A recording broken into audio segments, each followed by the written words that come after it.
Boa tarde, Luiz, tudo bem? Tudo certo. Estamos aqui com o Luiz Nascimento, sócio também, né? Sócio, fanático aí, jornalista, né? Diretor de afiliadas da CBN, é isso, se eu não estou errado? E torcedor da... Isso é uma cruz, hein, cara? Portuguesa de Desportos, hein, cara? Luiz, pra gente começar, lógico que a gente poderia começar de várias maneiras, mas eu queria, assim, que você falasse, assim, como que você... vamos dizer assim, sintetiza esse ano. O que foi esse ano para a Portuguesa? Uma análise do que foi esse ano, das duas competições que a Portuguesa fez, estou dizendo do profissional. O que você achou desse ano? Enfim. Olha, eu acho que esse ano ele foi ruim para a Portuguesa no futebol, mas poderia ter sido pior, né? A Portuguesa ela tinha duas competições a disputar esse ano, uma delas o Campeonato Paulista e a outra a Copa Paulista. O Campeonato Paulista ela tinha acabado de voltar para a primeira divisão, ainda com muita dificuldade, porque você é um clube que fica 7 anos disputando Série A2, você fica defasado em todos os aspectos em relação à Série A1. E a Portuguesa na Série A1 ela tinha dois objetivos principais. O primeiro era não cair e o segundo era tentar uma vaga na Série D, porque a federação dá 3 vagas de acordo com a classificação final do campeonato para a Série D. Ela basicamente pega todo mundo, tira quem tem A, quem tem B, quem tem C e dá para quem não tem vaga ali na Série D, ela dá a vaga na Série D para o outro ano. A Portuguesa só não caiu no Campeonato Paulista por um milagre, na última rodada, ganhando por 2-1 em Mirassol, com milagres do goleiro no final do jogo, que eram bolas que iam entrar e a Portuguesa ia cair. Ela salvou pelo saldo de gols e o São Bento caiu no lugar dela, junto com a Ferroviária, só que ela não conseguiu a vaga na Série D. Então a única forma da Portuguesa ter uma vaga no cenário nacional em 2024 seria ganhar a Copa Paulista. Era a única salvação que ela teria. Ela já tinha montado um elenco ruim para o Paulista, só que o elenco de Paulista, por pior que seja, é um elenco de Série C ou D. Então, ainda que ela quisesse manter alguma coisa, não dava, e também não tinha muito o que manter, ela basicamente... Foi embora todo mundo? Ficou Tomazella? De todos os jogadores que foram contratados para o Campeonato Paulista, todos foram mandados embora, com exceção do Fernando Henrique, que era o goleiro reserva. Os que ficaram eram os que já estavam no outro ano, que subiram da Série A2 para a Série A1. Que é o Tomazella? E aí ela trouxe Tomazella, Patrick, Marzagão, Tauan, são jogadores ali que ainda tinham aquela base do meio para trás do time da Série A2. E aí a Portuguesa trouxe mais 15 reforços, vai ter que mandar quase todos 15 contratações, vamos dizer. Contratou um time inteiro. Contratou. Mandou os 16 que vieram para o Paulista saíram, os 15 que vieram para a Copa Paulista agora. E a Portuguesa fez uma campanha assim, nos números, a gente pode até dizer que não foi uma campanha tão ruim, porque a Portuguesa passou na primeira fase com a maior campanha, né? Tinha tido uma derrota só e tudo mais. Só que fase de grupos de Copa Paulista é muito complicado, porque você tem alguns clubes que fazem figuração na Copa Paulista. A Portuguesa caiu num grupo que Santo André, São Caetano e São Bernardo fizeram figuração. Tanto que a pontuação dos que se classificaram na Portuguesa foi a mais elevada, porque eram uns times saco de pancada. Eles jogavam com divisões de base, né? Porque eles já tinham uma competição nacional. Santo André tinha competição nacional, São Bernardo também, não, São Bernardo tá na C, né? O São Bernardo e o São Caetano não, mas assim, o São Caetano tinha caído para a Série A3 do Paulista, mandou todo mundo embora, botou muito moleque, é o início de um trabalho para tentar pensar na Série A3 do ano que vem. O São Bernardo, ele basicamente, para poder manter alguns jogadores da A3 do ano passado, ele mesclou com alguns jovens e falou, bom, eu vou ter que pagar salário, então vamos jogar para ter calendário. E o Santo André jogou com o time B, quase o campeonato todo, porque ele estava na Série D, depois ele caiu, mas já não tinha mais o que fazer na Copa Paulista. Então foi uma primeira fase enganosa. A Portuguesa teve um time que tinha muita dificuldade do meio para frente, demais. E quando chegou no mata-mata, isso ficou evidente. Aí você tem 10 jogos na primeira fase, você tenta manter uma estrutura nos 10 jogos, chega no mata-mata, o técnico mudou tudo. Mudou esquema tático, mudou escalação, enfim. O Zago veio do Rio Grande do Sul, é isso? O Leandro Zago, ele tem uma extensa carreira aí, mas em categorias de base. Mais de 10 anos treinando no time sub-20. E ele estava no Fortaleza, no sub-20 do Fortaleza, e foi contratado pela Portuguesa. Ele só tinha tido 2 trabalhos em time profissional, um no Botafogo de Ribeirão e um no Joinville, Santa Catarina. Então ele veio como uma aposta, um técnico jovem, de um mercado diferente, com métodos novos, quem sabe seja alguém que com um prazo um pouco maior teria uma Copa Paulista para disputar o título e montar uma estrutura e quem sabe ter uma oportunidade no Campeonato Paulista. Só que na Copa Paulista ele não conseguiu o objetivo, que era o título, que já é difícil por si só, mas com as dificuldades que a Portuguesa criou ficou impossível. Estrutura não deu para montar, nenhuma. Hoje você olha para o elenco da Portuguesa, tendo disputado um campeonato paulista e quase caído, você olha para o elenco e você fala, gente, tem quase nada aqui de um time de Série A1. Então vai ter que limpar tudo, não tem jeito. Então assim, acabou sendo um ano muito ruim porque a Portuguesa, ela jogou 5 meses de um ano de 12, já acabou a temporada para ela. Sim, já acabou. E agora ela tem 4 meses sem futebol até o Campeonato Paulista, precisando praticamente limpar tudo que ela tem lá e trazer tudo de volta. Mas aí, por exemplo, aí vem um técnico novo, vem um elenco todo novo, vem tudo e acha que tudo vai encaixar de uma hora para o outro e vai dar certo. É um pouco difícil. Utopia, né? Quer dizer. É um pouco utópico e assim, o que revolta muito a torcida e a gente que acompanha é justamente isso, porque a Portuguesa já se prejudicou muito fazendo isso, de você terminar o campeonato, destruir tudo e vamos começar de novo. Aí acaba o campeonato, destrói tudo e começa de novo. Só que o problema da Portuguesa agora é que ela tem 2 campeonatos que tecnicamente são muito diferentes, são muito desnivelados, que é o Campeonato Paulista da primeira divisão. Se você pegar os jogadores, na maioria dos clubes, tirando os grandes, você está falando de um campeonato de Série B, do Campeonato Brasileiro. E você está numa Copa Paulista que é mais fraca que a Série D. Então você está num desnível gigantesco.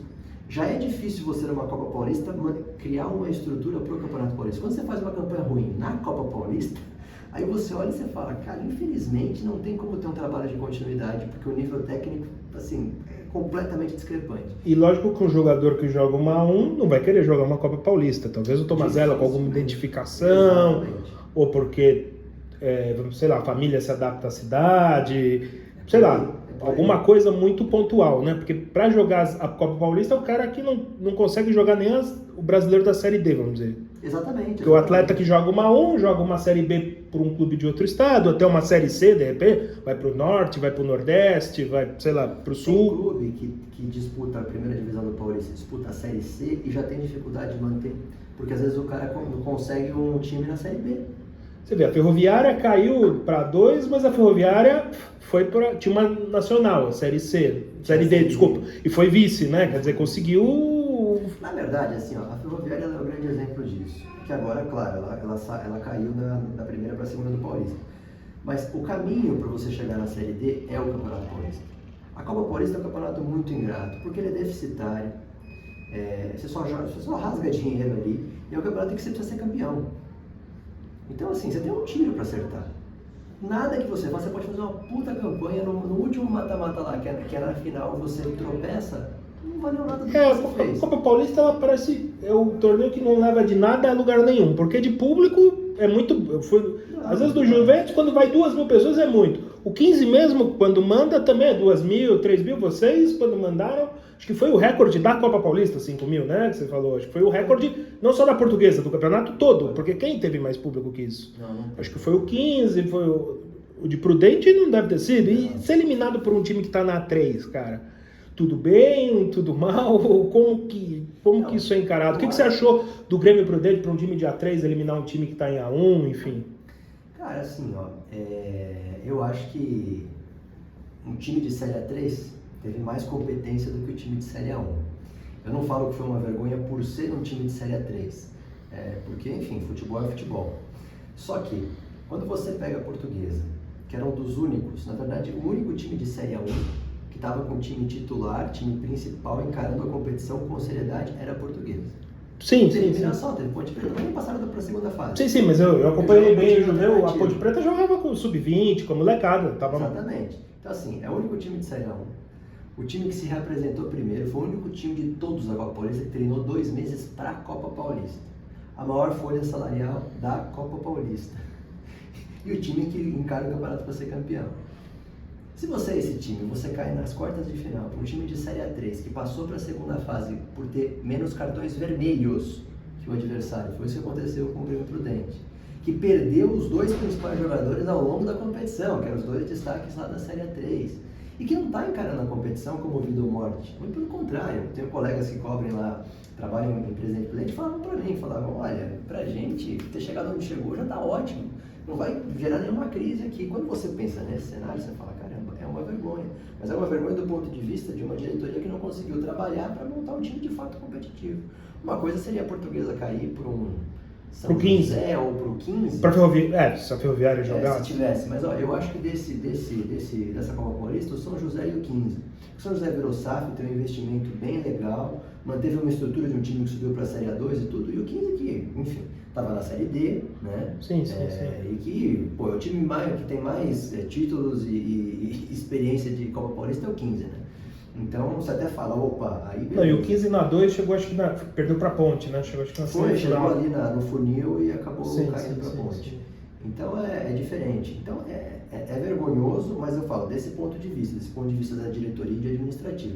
Não desrespeitando o Grêmio Prudente, porque de fato o Demir Fezan e o time dele foram mais competentes que a Portuguesa. Então... E como que foi lá em Prudente o jogo? É muito longo, muito calor? Você viu, é um desnível muito grande dos times, vamos dizer, da capital, que jogam na Copa Paulista para os do interior, assim, um pouco mais longe, ou é a mesma coisa, não muda muito? Prudente, assim, a grande dificuldade de jogar em Prudente são duas dificuldades, né? Uma delas é a distância, porque de fato é muito longe, 600 quilômetros e de volta 1.200, né? E o calor, né? Absurdo. A Portuguesa, ela deu uma sorte, assim, gigantesca. No dia anterior, estava 40 graus em Presidente Prudente. Eu estava lá no outro dia, que foi o dia do jogo, quando eu cheguei lá, estava frio, ventava e chovia. E o pessoal da cidade falava, gente, não fez esse tempo aqui nunca. Esse é o único dia do ano que fez esse tempo. Então você pensava, pô, o português já não vai enfrentar esse desafio, né? Essa dificuldade do tempo e do calor. E assim, você vai jogar em Prudente, o estádio é gigantesco, muito maior do que comporta ali a torcida, né? É muito grande o estádio, distante pra caramba do campo, ou seja, pressão zero. É o que o Ronaldo fez o gol, você contou, né? É o que o Ronaldo fez o gol. Uma coisa é você estar naquele estádio com 45 mil pessoas, agora você está naquele estádio com 2.000 pessoas, longe do gramado pra caramba, arquibancada, quer dizer, pressão zero. Então assim, a Portuguesa, na verdade, ela foi eliminada lá, quando ela perdeu por 1-0, porque primeiro não era para ter perdido, foi um erro absurdo da zaga da Portuguesa, o gol do Grêmio Prudente, e porque o técnico, no mata-mata, resolveu mudar tudo que ele fez na primeira fase. E aí ele botou um time que nunca jogou junto, com um ataque que nunca jogou junto. E na volta fez pior ainda, porque mexeu ainda mais no time, até com um esquema tático que nunca Mas o time se aplicou, né? Correu, né? Não, lutou. Vontade não faltou em momento algum do campeonato. O que faltou foi qualidade mesmo, foi qualidade técnica. Você falou de Prudente, mas eu lembro de um texto seu do jogo com a Portuguesa Santista no Eurico Mursa. Você falou que lá, o que acontece no Eurico Mursa? Assim, você falou que é um campo mais assim... Não, assim, o problema de lá é que não teve futebol e não tinha condição de ter futebol. E quando eu falo isso, não é uma crítica ao Eurico Mursa e ao gramado da Portuguesa Santista. Porque não é, e está longe de ser o pior gramado da Copa Paulista, mas está longe mesmo de ser o pior gramado. O gramado de São Caetano é que está uma coisa que não poderia ter jogo lá atualmente em momento algum, em circunstância alguma. O problema do Eurico Mursa foi o seguinte... Choveu, né? Choveu demais, 3 dias seguidos de chuva. Era só água ao campo. E foi ruim para os dois lados, para a Portuguesa Santista foi até pior, porque destruiu o gramado, que não vai recuperar agora, ainda mais agora fim de inverno, como de primavera, não recupera. Eles estão jogando agora o mata-mata com o gramado destroçado. Não era para ter tido jogo ali, a bola não rolou no Eurico Mursa. A Portuguesa Santista ganhou porque foi melhor que a Portuguesa? Também não. A Portuguesa Santista ganhou porque o zagueiro da Portuguesa fez um pênalti no finalzinho do jogo, naquela de você perder o timing com a bola deslizando na água. E aí ganhou de 1-0. Mas assim, é aquele jogo que você fala, gente, a federação acaba desvalorizando o próprio campeonato e prejudicando até o clube mandante numa situação bizarra. E o árbitro não estava nem aí. E não é que foi piorando ao longo do jogo, não. A gente estava lá, debaixo daquela chuva, vendo no aquecimento a bola não rolava. O aquecimento era jogando altinha um pro outro, porque não tinha campo. Então aquilo foi bizarro, né? E volto a dizer, isso num gramado que nem é o pior da competição. Você falou, a gente falou um pouco da Copa Paulista, não é muito estranho, assim, 3 grupos, quer dizer, classifica 2 de cada um e os 2 melhores terceiros colocados, quer dizer, uma coisa meio maluca, né? Uma coisa meio... Assim, a Copa Paulista, ela é um torneio para dar calendário para quem não tem no segundo semestre, e a federação usa, para criar algum atrativo, ela usa 2 vagas que ela tem para distribuir, ela coloca na Copa Paulista. Uma é a vaga na Série D, a outra é a vaga na Copa do Brasil. O campeão escolhe, o vice fica com a outra. Então, assim, é um torneio deficitário, não tem cota, não tem investimento, não tem nada. Então, Tem agora a cultura, ter transmissão, mas não muda tem alguma grana. coisa? Não tem grana. Não tem grana. Não muda nada para o Não clube. muda nada para o clube. Na verdade, a cultura tem interesse em ter ali na grade futebol. Para a federação é ótimo porque dá visibilidade para o campeonato. Mas, inclusive, as gerações da imagem são as mesmas gerações que a federação já faz para as transmissões no YouTube. Então, assim, não tem nada demais ali. Ninguém ganha um centavo para jogar aquele campeonato.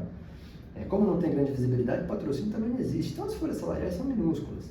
E aí o que a federação faz? Ela quer reduzir custo. Então, ela faz os grupos regionalizados. Então, a Portuguesa, por exemplo, sempre cai no grupo da Grande São Paulo.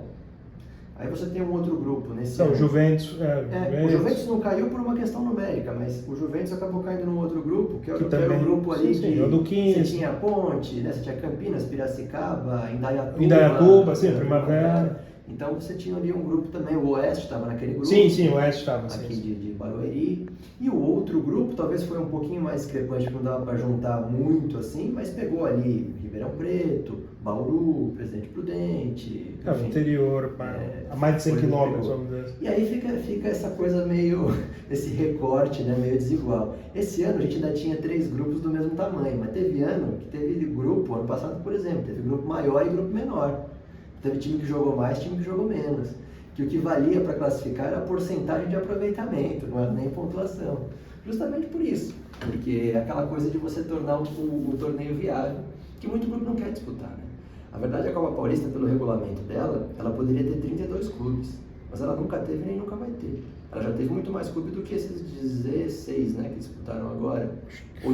Não, foram grupo da Portuguesa, São José, Santista, foram 6 em cada grupo, 18.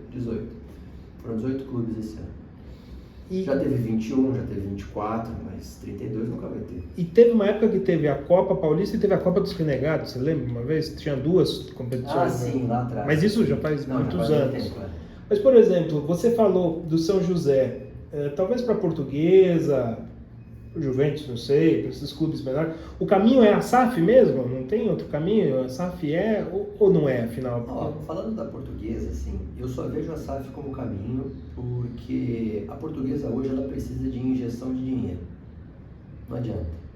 O presidente atual ele tem feito um trabalho bom fora de campo. O problema dele é o futebol, mas fora de campo ele tem feito um bom trabalho.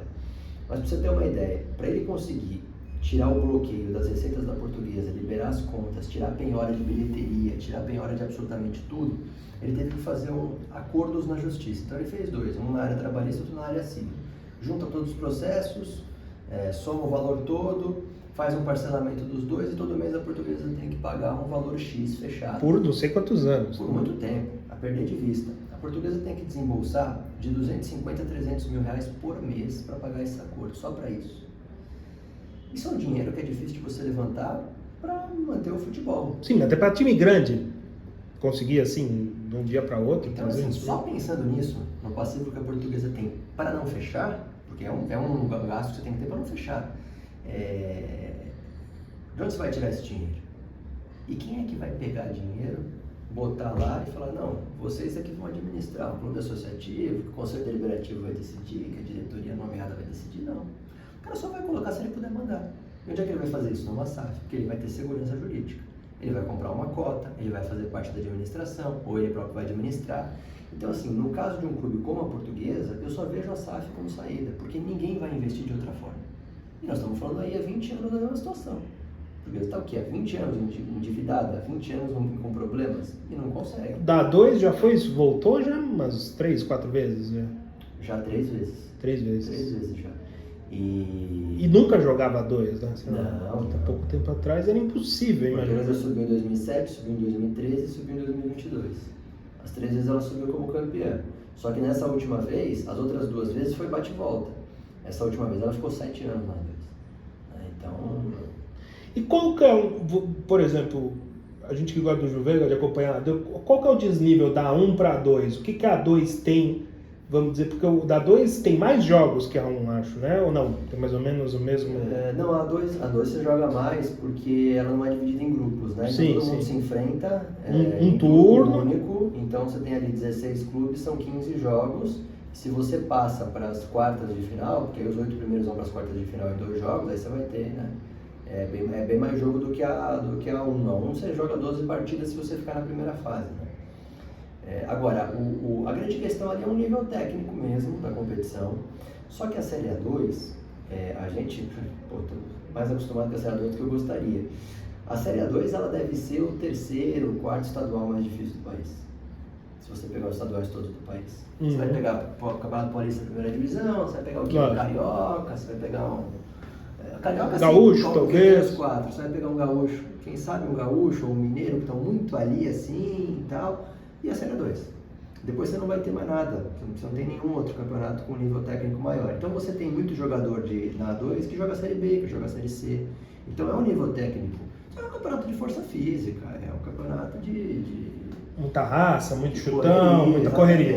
De correria, chutão, e é bem por aí, chuveirinho, isso é Série A2. E você tem algumas dificuldades, mas assim, não são dificuldades, por exemplo, de Série A3, né? Porque Série A3 é mais complicada ainda. Porque aí você pega campos mais castigados, clubes muito mais distantes, condição de estádio e de gramado assim, muito pior. Mas a 3 a Portuguesa não chegou a jogar? Quase, pediu, mas não jogou. E quase tivemos para cair 2 vezes para 3. Mas é isso, assim. Então, tem um desnível grande de A2 para 3, para 1. Quando você é um time campeão de A2, como a Portuguesa foi, agora que a gente disputou a 1, eu digo para você, do time da A2 para 1, e a Portuguesa manteve bastante gente, uns 2, 3 jogadores, no máximo. Entendi. No máximo. O desnível é muito técnico. É muito mais dinheiro também envolvido, né? Porque tem os grandes, tem o Bragantino, o próprio Guarani, sei lá, tem os times que jogam Série B. A Portuguesa de cota, no ano da volta, ela conseguiu mais de 5 milhões de reais de cota. Você imagina o nível técnico, a competitividade da Série A1. E quanto mais tempo você fica na Série A1, mais você ganha. Então, mesmo esses times que ela está disputando vaga em Série D, que ano que vem vai ser Santo André, Inter de Limeira e Água Santa, esses 3 junto com a Portuguesa vão brigar por 3 vagas. Esses 3 já tem muito mais dinheiro que a Portuguesa, porque estão há mais tempo na Série A1, recebem mais grana do que a Portuguesa. Mas, por exemplo, para o Água Santa, que foi vice paulista, enfim, que foi bem não jogar a Copa Paulista, é melhor ficar parado do que jogar? É melhor ficar parado por quê? Porque o Água Santa já conseguiu a vaga na Série D. Ele gastaria dinheiro na Copa Paulista para tentar uma vaga o quê? Na Copa do Brasil? Para ganhar o dinheiro de 1, 2 fases que você vai passar na Copa do Brasil. Então a avaliação que eles fizeram foi, o investimento que eu vou ter, o gasto que eu vou ter daqui até o fim do ano, para manter elenco, para brigar, para talvez ficar pelo caminho. A Água Santa disputava, ano passado disputou. Sim. Mas queria a vaga no cenário nacional. É como a Portuguesa, se no ano que vem a Portuguesa pelo Campeonato Paulista conseguir a vaga na Série D, eu sou dos que defende que nem disputa. E se for disputar, pega o Sub-20, em vez de disputar o Paulista Sub-20, bota na Copa Paulista. Se der, deu. Se não der, não deu. Se der, deu no sentido de que vai conseguir uma vaga numa Copa do Brasil. Se não der também, um abraço. Porque Copa Paulista é complicado. Ali o filho chora e a mãe não vê. Aquilo ali não tem... Não tem perdão. Você precisa ser campeão, senão nada vale, cara. Nós já estamos... Foi a 7ª. Foi a 7ª. 7ª vez que a Portuguesa joga. Você falou um pouco... A gente falou um pouco aí da situação da Portuguesa. No primeiro semestre, o técnico... o Sérgio Soares caiu. Quem foi? Começou com o Mazzola Júnior. Com o Mazzola Júnior, que tinha sido lituano. Isso. No outro ano tinha ido bem, foi lituano e tal. Começou... Não, ele foi bem mesmo. No outro ano ele foi muito bem com o lituano. Só que na Portuguesa não deu certo. Começou o campeonato muito mal, campeonato de tiro curto. Ele começou a brigar com o jogador. Foi um negócio assim, um racha no elenco, brigou com torcida, enfim. E aí a Portuguesa trouxe o Gilson Kleina. É verdade, teve o Kleina. E o Kleina acabou salvando a Portuguesa, por incrível que pareça. Não fez um trabalho extraordinário, maravilhoso, até porque não tinha muito o que fazer, o elenco era muito fraco. Ele não tinha... Só que o Kleina é rodado, o Kleina é experiente, o Kleina é um cara de grupo. Ele acabou conseguindo, naquela reta final, manter o time vivo, assim, vivo no sentido de um time que briga, um time que luta. E quando você está numa fase igual a Portuguesa estava, ela teve 2 jogos que foram os jogos decisivos para não cair. São Bento e Ferroviária dentro do Canindé, que ela não conseguiu ganhar dos 2. E é aquele momento que a gente, que está acostumado com rebaixamento, sabe que o time entrega os pontos. E a grande vantagem do Gilson Kleina, o grande trabalho dele foi justamente esse. Ele manteve o time ali, o jeitão que ele conhece. Ele acabou ajudando a salvar a Portuguesa. Não acho que era técnico para ficar, não acho que é técnico Mas para por que ele não ficou para a Copa Paulista? Porque ele não quis. Ah, tá. Mas foi oferecido. Foi inclusive tentado e tal, mas ele não quis.